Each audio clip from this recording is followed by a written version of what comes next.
All right, welcome back to the Trauma Therapist Podcast. My name is Guy McPherson. My mission is to help trauma therapists be their incredible selves, to be human, to be real, not just a clinician. I'm a big believer in who we are is more important than what we know. And this requires cultivating authenticity, genuineness, and vulnerability, and that requires intention. You can learn more about my courses and workshops by going to thetraumatherapistproject.com. That's thetraumatherapistproject.com. Let's get started. All right. So 5, 4, 3, 2, and 1. All right, folks, welcome back to the Trauma Therapist Podcast. I am very excited to have back Dr. Brock Chisolm. Brock, welcome back. Hey, Guy. How are you? Awesome. So glad you decided to come back and join me. I really loved talking to you initially, and that's why you're back here. So Brock has over 15 years experience in the psychological assessment and treatment of trauma survivors. He's a clinical psychologist and has assisted in the development and implementation of comprehensive services for trauma survivors internationally. In addition, he is also an advisory to several NGOs on self-care and prevention of burnout strategies for staff who work with traumatized populations. Brock has provided expert witness in several high-profile human rights violation cases in the UK and international courts. He's an approved expert for the Preventing Sexual Violence Initiative, hosted by the UK Foreign and Commonwealth Office, and elected board member of the UK Psychological Trauma Society. How does that sound? Sounds good. Right. Is that me? That is you. So let's bring some people up to speed here who maybe didn't catch your first episode, and we'll certainly have that linked up in the show notes page here. But give us a kind of a snippet of, first of all, where you're from originally and where you are currently. Okay. Well, I was born in Canada. I moved to the UK as a kid. I think I was 12 or 13. And then I spent most of my psychological career in London, but I've moved to the coast near Brighton in the UK. Okay. So how did this start for you? How did this interest start for you? I've always been interested in both human rights and psychology. So what I've been working with is the perfect overlap for that. And I guess the other thing that I like about the work that we do is that people recover from trauma, or can do. There can be post-traumatic growth. People can see things differently and feel better afterwards. I don't mean that we can completely take the pain away.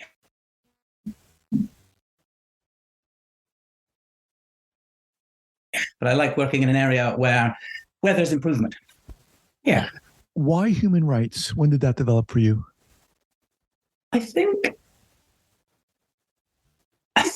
I've always had an interest in what's going on in the world. I very much believe that people are equal, no matter where they're from and who they are. And I also believe that we have to fight for those rights, because in most places in the world, and indeed the places probably with the best human rights record, still have an incredible amount of violations. And if I think some of the people take that for granted and don't realize that what they have is as important as they have, I guess, until they lose it. Mm-hmm. So I'm not really sure where it came from. I think I just liked reading the papers and stuff to begin with. Yeah. Human rights. I mean, when you first said that, it kind of hits to the core. Kind of the first thing I thought of was on a kind of a micro level of like one person hurting another, taking advantage of another, bullying another in a sense. And of course, if you pan out to the macro, it becomes something else. But for me, there's a sensation of, my God, I how can I help this other person? How can we help them because it stings. Did that in any way grow from any of your own experience? Oh, that's a great question. I mean, it is bullying on a state level, isn't it? It absolutely is. I mean, and the effect that it has on a person is I think the same. And if a group of people bully one person, I think can often be worse because it feels like the whole world is against you. And when governments bully a minority, it must feel the same.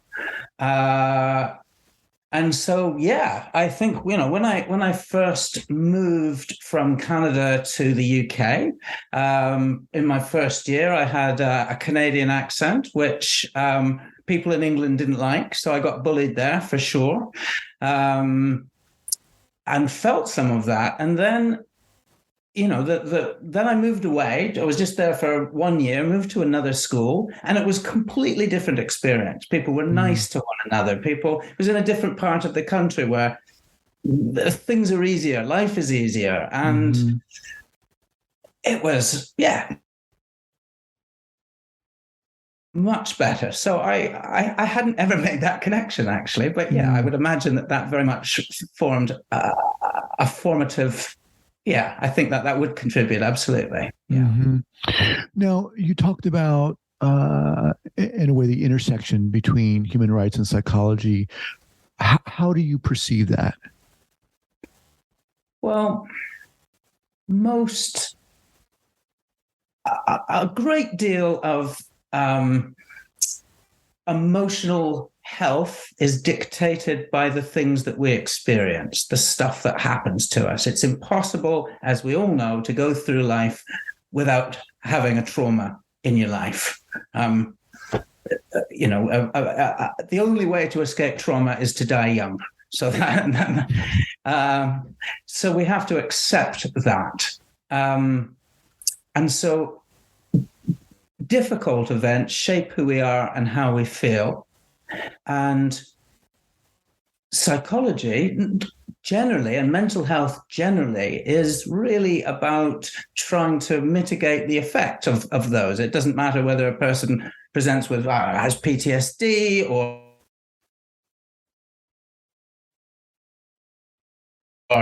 depressed and I'm not just interested in human rights, but those are the ones that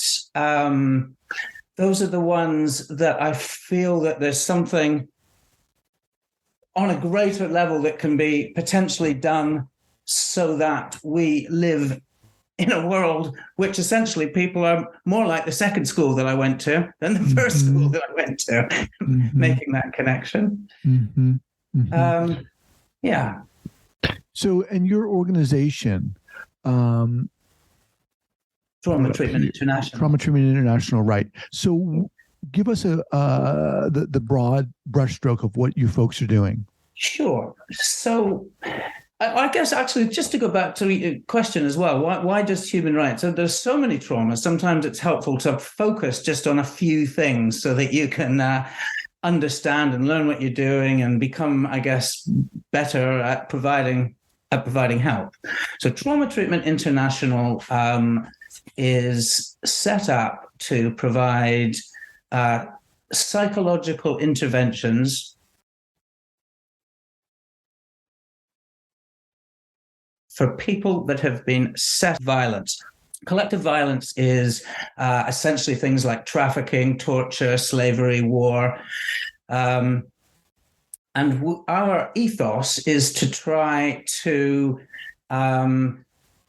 support not so much directly people that have experienced this, though we do that as well. We work, for example, with Hostage International, people that have been held hostage around the world. We work with various journalists who are on the front line and so on. But what we really want to do is to improve access to trauma treatment around the world. That's our aim. And so we want to accomplish that by training other people and providing supervision and support and so on in other countries so that the skills are there and so that the people that really need that can access it.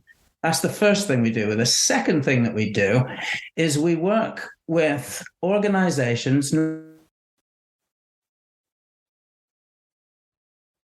normally not-for-profits, but it doesn't nation, are seeking to try to either end things such as torture or slavery, or else hold people accountable. For example, media organizations which are providing the stories of what's really happening close up, or the ICRC or Human Rights Watch, for example. So, yeah, go on. Intense. And I know I said this last time, but so friggin' intense, right? I mean, you're dealing with it's hard to, judge any trauma, but there's no doubt. I mean, this is very hardcore. I mean, human trafficking and slavery and torture is on the far end of the continuum of what we're talking about here. How do you? Well, let me ask you a question here. So those people who have been, who have experienced trafficking and torture and been held hostage, is there a commonality in how you approach them to work with them? Oh, yes. Yes, with a caveat. We are,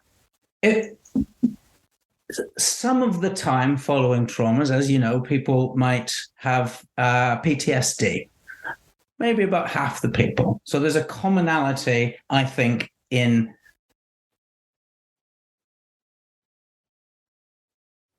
post-traumatic stress disorder events as if they're happening again. And that's a commonality because that's a neurobiological aspect, that everybody's the same on that. We all have an autobiographical memory, and if our autobiographical memory lacks sufficient context, has a meaning which is particularly impactful, then we're going to experience it sensorily. We're going to smell it and see it and hear it and so on. So everybody, no matter where they're from, is prone to having that happen. And if that happens, it means that the thing that happened to them that was harmful isn't in the past. It's the last time they had a flashback. It's the last time they had a nightmare. So they have it again and again and again. So there's a commonality there. And that's, of course, with all trauma, right? There's no difference to anything else. I guess another commonality to some of the collective violence that we're talking about is that its whole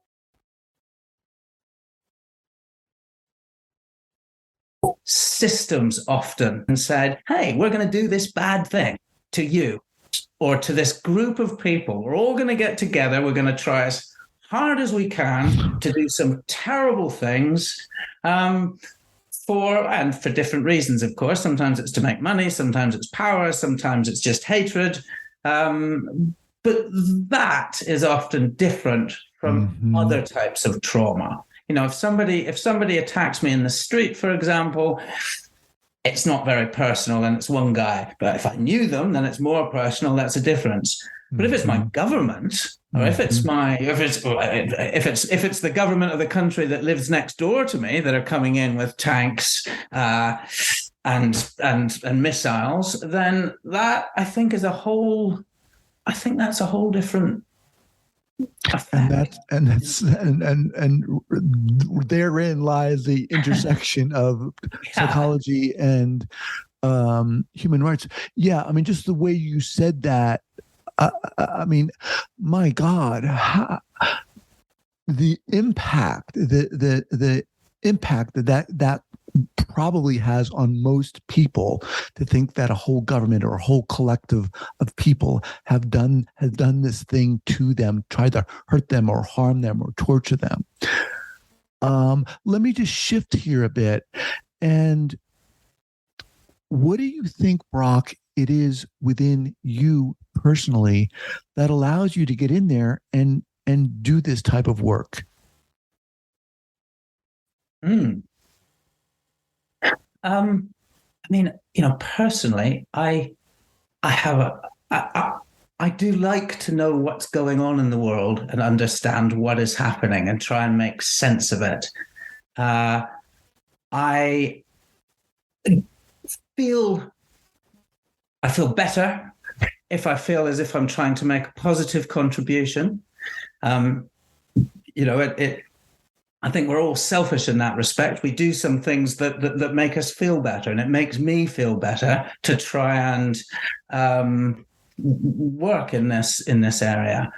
I also find people's stories are fascinating, and I really, really enjoy the connection that can be made from somebody whose life has been completely different from mine, in often. Sometimes people's lives are quite similar, actually, but other people I work with, it's hard to imagine what they've been through, where they've come from, what's going on. I mean, a country that mainly has a rule of law. I mean, a country that mainly doesn't abduct and torture people.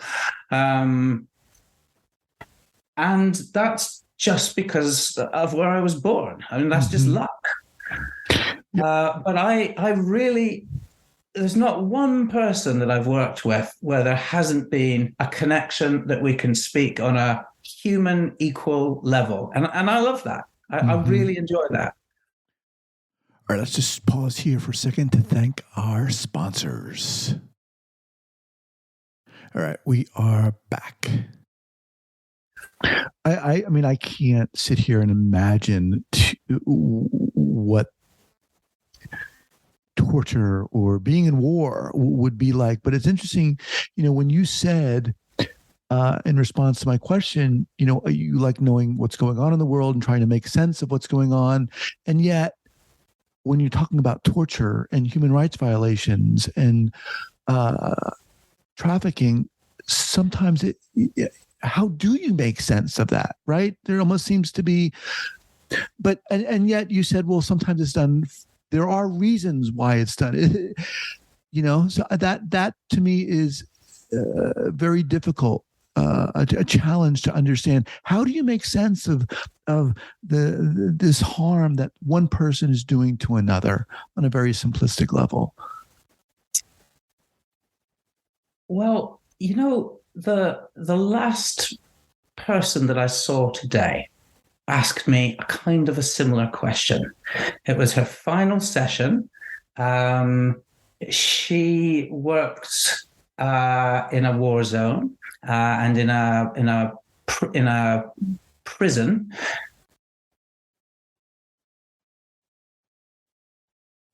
That were torturing people of working in this prison. Her job was to try and help the people in the prison. She was there voluntarily. And she needed to be evacuated out of this country because she was traumatized, because she had PTSD from the work that she was doing.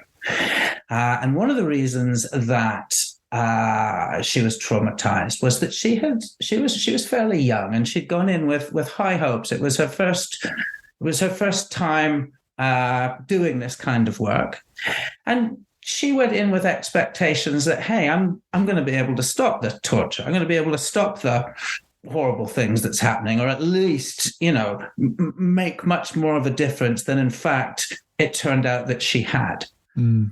And when that didn't work fairly quickly, she found it understandably difficult to cope. In fact, all of the conditions that would sort of, if you had to design a place where you would end up, and this was our final session today, and she said, what do you think about humanity? How do you retain any hope for humanity? Well, what do you think is going to happen? And we had a discussion about this together, and what we both agreed on is that, first of all, there are lots of things which are getting better, lots of things that are improving. Equality is generally going in the right direction, not in a straight curve, but it's, it is slavery is at least illegal now compared to 200 years ago, for example. Right. We have same-sex marriage. We have laws that at least try to prohibit racism. Things are getting better, not worse in certain countries. What also happens is that in some places, in fact, I think we agreed places, but in places where there's a dictator, by and large, that dictator isn't a benevolent one. They're there to control, they're there for power, money to an extent, but power mainly. And that person doesn't reflect the overall population. And so you get a small minority of people that end up having a lot of power. Mm-hmm. Now, within society, within all those societies, you also get a bunch of people that want to follow that strong leader for whatever reason. I find it really difficult to understand how that happens, why that happens. That I can't make sense of that. And perhaps we could talk about that a little bit later on. But so you have these places where you get a strong leader without empathy, somebody who would score highly on the psychopathy scale, who either gets enjoyment from control, her to, or doesn't care about it. And those people remain in power. And going back to the question, how do you retain faith in humanity? Well, I think it's a small number of people that have a large amount of control. And I do believe that providing, and this is a big providing, we don't kill ourselves, we don't end it soon. In 200 years' time, I think the world will be a much better place. Unless, of course, there's Armageddon, there's a climate catastrophe. It's the sort of thing like, if we can get past this, things will be much, much better. Things are all moving that way. But it's a scary place. It's a scary place at the moment, in particular. Mm-hmm. Things seem a little bit more frightening than they did, say, 10 years ago. Yeah, I mean, that's a good question that person asked. And I think as you're talking, what's coming up for me is I think the answer, or at least my answer, would depend on where I'm standing at the moment. If I'm really up close, or you're talking about from a broader perspective, from a global perspective, and how things have gotten safer in the world, of course. But for me, I tend to operate more on a micro one-to-one level, and I would find it very difficult to respond to that person's question with things are getting better, because I tend to be more into the a closer perspective, and yet I would I understand that globally things are getting better, but I mean, you're dealing with human trafficking and torture, and my God, I mean that's still going on. Yes, albeit on a smaller scale. Yeah. I mean, I think that's what I was trying to say. At least things are improving in that slavery is illegal, for example. Right. I don't mean that it doesn't happen. Of course it happens. Right. But there's an example. There are less wars now than there ever have been. Doesn't feel like that, right. But there are statistically less people dying in war than there has been in any other time in history. Right. That's better. But then, we tend to see, especially when we focus on the more micro level and the news just generally, it's hard to see that. It's hard to recognize that. I spend at least half the week working with people who are in or affected by the Ukraine. I can't tell them that the Ukraine's getting, I'm not saying it's getting better there. It definitely isn't. Mm-hmm.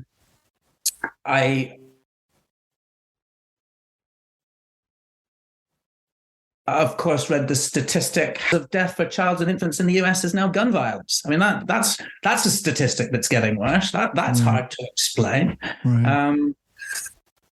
So part of what you folks do is you train people, and I'm presuming this young woman was one of those people who you folks trained to go out and work with. No, this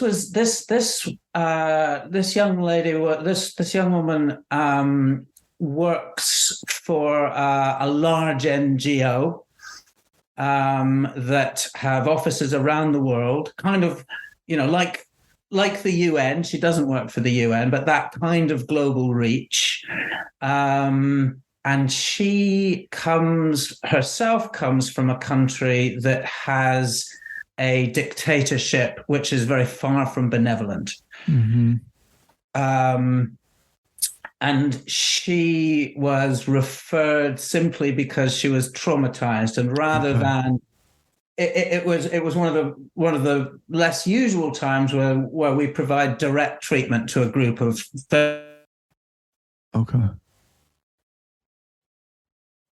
various organizations that we work at a wider level. But I think it's really, really important to remember what we're doing by also continuing to provide therapy on a one-to-one level, so that so that we remember what we're talking about. I don't think you can train people if you're not doing it very easily. Right. Let me just remind everyone, I'm speaking with Dr. Brock Chisolm of Trauma Treatment International. Just conscious of the time here, you'd mentioned you wanted to touch base on, I think this is a very interesting topic, of how a group of people can follow such an individual, a dictator, if you will. How does that happen?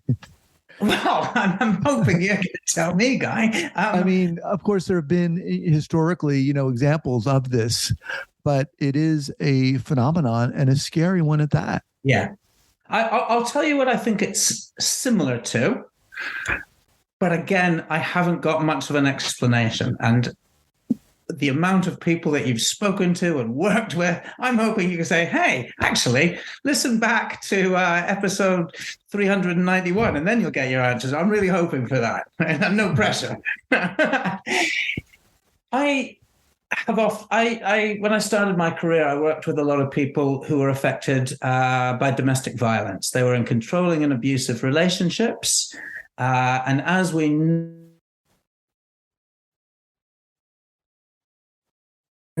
know, it takes a long time. Now, some of that is very explainable. If you're economically tied up with that person, you're dependent on them to feed your kids. We can see we can see how that might be similar to being in a regime where you're working for the government and you're paid by the government to do your job and follow orders, and it's very hard to escape, and you can't just get on a plane and just live somewhere else. So there are some similarities where there's kind of no choice. That I understand. But what also happens is, for quite a while, sometimes some people are almost transfixed by this relationship. They explain it away. They say, "Oh, no, it's fine. He didn't mean it." Mm-hmm. They make excuses. They actually lie to make this person who's clearly controlling and abusive look better. And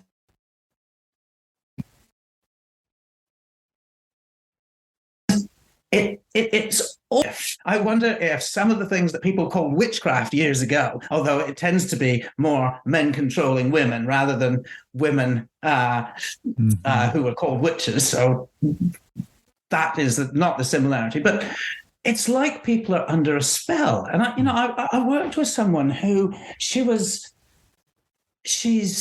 intelligent, she's assertive.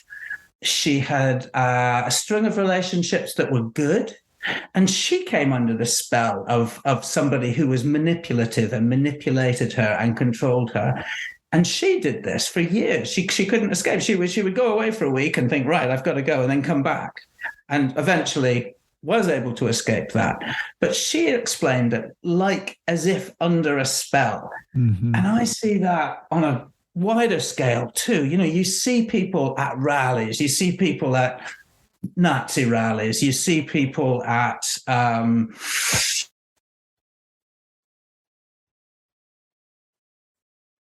I don't know, under Putin, are slightly dissociated. They're not.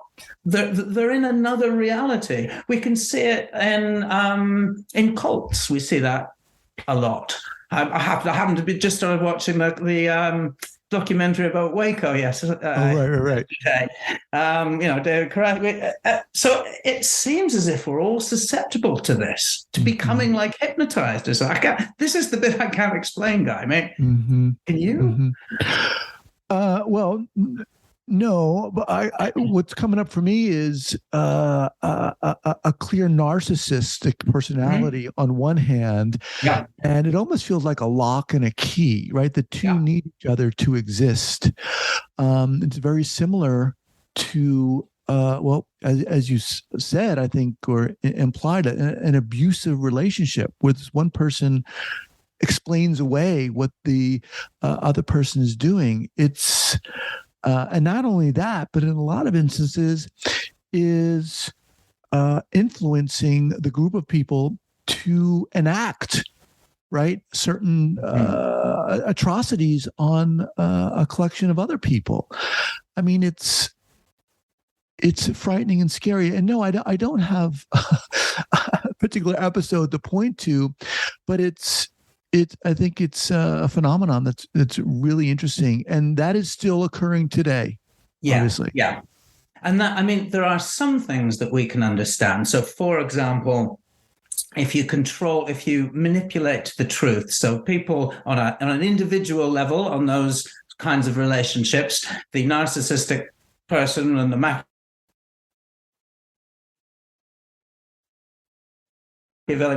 manipulative, where you can completely control what the message is, where you can completely dictate. Let's take Putin's Russia at the moment. He's shut down now everything that isn't the message that he wants to give. But what also happens, though, is that there are these.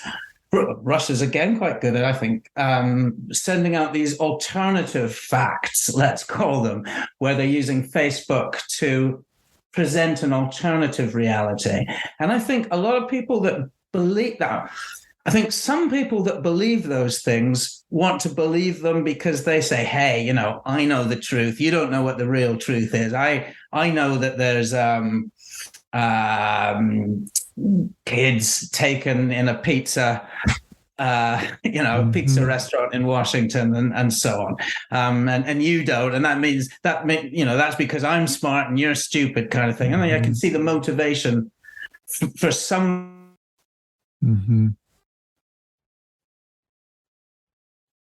Some people in believing that. And now that communication has changed so much since, I don't know, since the internet, I guess. Right. And that does make the world a more frightening place because people are more susceptible. I don't believe that everybody that joined ISIS was evil. They were sucked in the same way. I don't believe that everybody that joined any of those are, I don't know, I'm not sure that I could define what evil is, but I don't think that all of those people are bad. I think many of those people think that they're doing it for the right reasons. I also think that there are people that just like doing harmful, hatred things. As we kind of wind down here, Brock, who, the listeners here, therapists of all kinds, survivors of all kinds, who would you encourage to check out your website, Trauma Treatment International? Oh, well, we got a number of good projects at the moment. We're providing therapy to Afghan judges and lawyers which escaped the Taliban. Wow. We are providing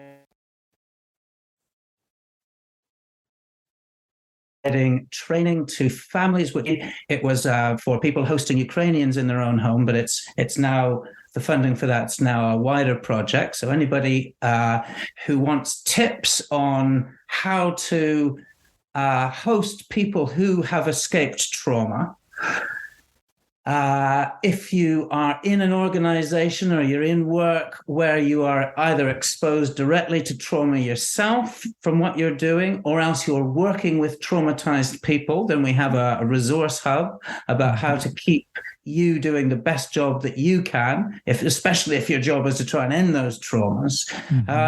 And I would mainly encourage any billionaire that happens to be watching right now who would like to fund what we're doing. That would be my first. I'd probably put that top of the list, if I'm honest. Awesome. It turns out, and this is going to surprise you, Guy, a lot more money is spent on harming people in the world than it is on